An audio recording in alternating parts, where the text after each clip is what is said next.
Dans cette vidéo, nous allons voir comment créer une limite de champ. Pour cela, je me retrouve au sein de ma parcelle, en position, prêt à tracer ma limite. Je vais ensuite aller dans le menu de la carte, juste ici,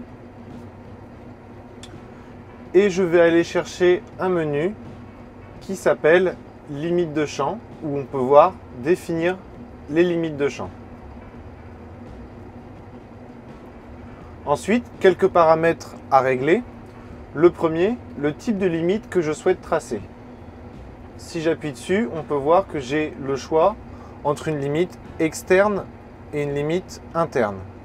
Je vais choisir de tracer une limite externe lorsque je souhaite faire l'arpentage, le tour de ma parcelle.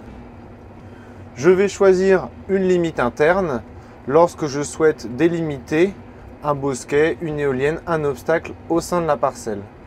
Cette limite interne permettra de décompter la surface non travaillée de la surface totale du champ. Donc là, je choisis bien une limite externe. Ensuite, terminer automatiquement. Deux options possibles, marche ou arrêt. Ici, la première, marche. Lorsque je vais revenir au point de départ où j'ai commencé à tracer ma limite, le CMYS va le détecter et va me proposer automatiquement de terminer ma limite de champ.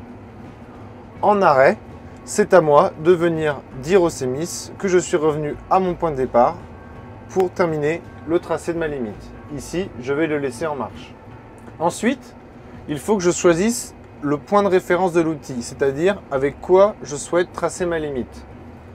Le point de référence de l'outil ici est symbolisé par la flèche verte. Ici, on peut voir que c'est le côté gauche de l'outil qui est pris en compte. Je peux très bien sélectionner le bord droit du tracteur ou alors le bord droit de l'outil. Le choix du point de référence de l'outil est selon comment on souhaite tracer notre limite. Ici, je vais choisir le bord droit, puis ensuite, je vais remonter et passer à l'étape suivante avec la flèche de droite. Pour commencer à tracer ma limite, je vais appuyer sur le bouton Play.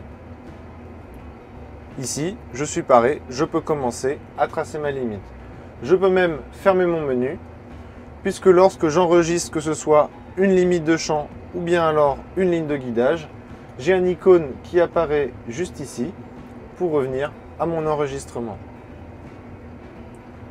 Lorsque j'enregistre une limite de champ, j'ai aussi la possibilité de créer une ligne de guidage par la même occasion. Pour cela, je vais me rendre dans le menu de la carte.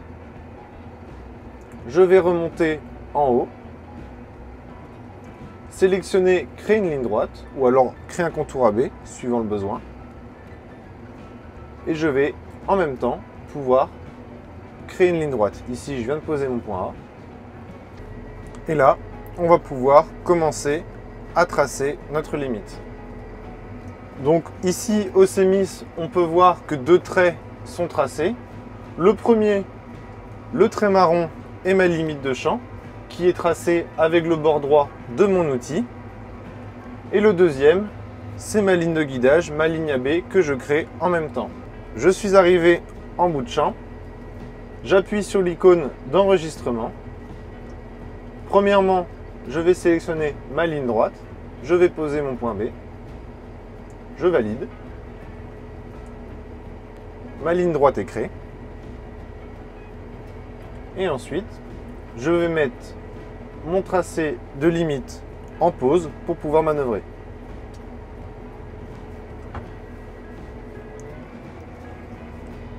Je viens de terminer ma manœuvre, je vais pouvoir continuer à tracer ma limite en rappuyant sur le bouton Play juste ici. Le CMYS vient de détecter que je suis arrivé à mon point de départ. Il a terminé automatiquement la limite de champ, je n'ai plus qu'à valider. Une fois que j'ai terminé de tracer ma limite de champ, si je le souhaite, je peux venir afficher sur le terminal une limite de fourrière virtuelle. Pour cela, je vais me rendre dans le menu principal, dans l'onglet Carte, le sous-menu Limite, et ici, je vais devoir cocher ces icônes. Et je vais aussi pouvoir régler une largeur de fourrière. Ici, on peut voir qu'elle est à 4 mètres. Je vais l'adapter en fonction de la largeur de mon outil. Ici, par exemple, pour l'exemple, je vais mettre 6 mètres. Et si je retourne sur la carte, on peut voir ici qu'une deuxième bordure est apparue. C'est ma limite de fourrière.